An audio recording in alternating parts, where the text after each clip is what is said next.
Hi, this is Sheriff Garry McFadden of the Mecklenburg County Sheriff's Office, Charlotte, North Carolina. Again, I want to come to you today to talk about the hottest topic during election season, or really the hottest topic out there when we're talking about immigration. So what does election, immigration, politics have to do with the power and the authority of a duly elected sheriff? You may ask yourself, why are we talking about this? Because our executive director, Eddie Caldwell, told a local channel that it takes away the sheriff's discretion on which way they want to follow the existing law. So what is that existing law? The existing law is North Carolina General Statute 162.62, which mandates every single sheriff in North Carolina, all 100 sheriffs, black sheriffs, white sheriff, Democratic sheriff, Republican sheriff, to cooperate with ICE. But here's the problem.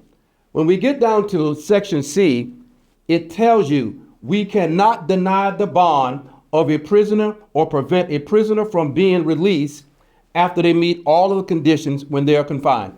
And this is why they want to change the law.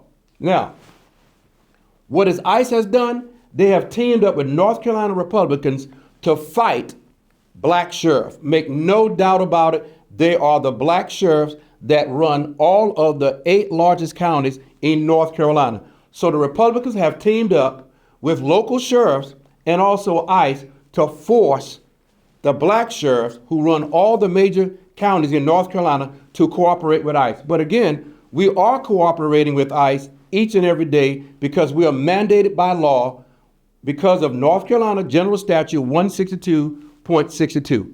But you have to remember this.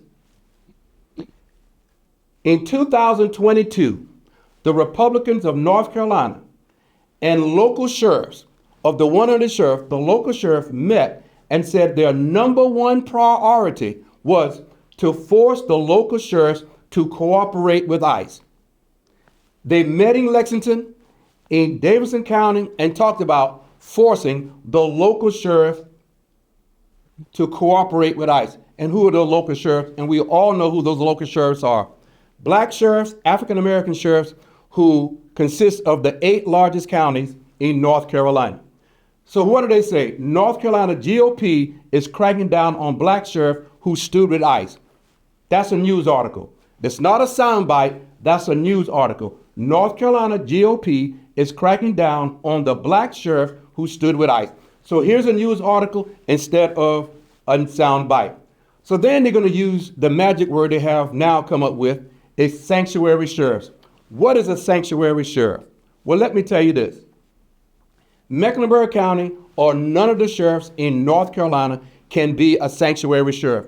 And they'll use this person right here as their poster child when they're ever talking about releasing or African American sheriff, and they use the word sanctuary sheriff, and they may use my picture along with other sheriffs. So let's talk about sanctuary cities and sanctuary policies, because this is another phrase that you hear local politicians talking about during campaign season. Sanctuary cities, sanctuary policies, and then they'll call us, African American sheriffs and black sheriffs, sanctuary sheriffs. So it is important to distinguish the difference between sanctuary cities and sanctuary policies. Want to say that again. We want to distinguish between sanctuary cities and sanctuary policies. Sanctuary cities and policies do not exist in North Carolina. Sanctuary cities and sanctuary policies do not exist in North Carolina. Let me tell you why. Because of North Carolina General Statute 162.62 that mandates every sheriff in North Carolina to cooperate with ICE by going through these guidelines, A, B, and C. But of course, C is the one that they're going to talk about because we release individuals from our custody after we have a signed document signed by a judicial official. So sanctuary policies, any policies that protects immigrants who might be undocumented from the federal government or federal immigration. So if we have 162.62, this does not apply, so we can't have sanctuary policies. sanctuary cities, cities where city councils or town of government have banned all law enforcement agencies from working with ICE. These two cannot work because of North Carolina General Statute 162, because it overrules any policies and definitely makes us not a sanctuary city because of 162.62.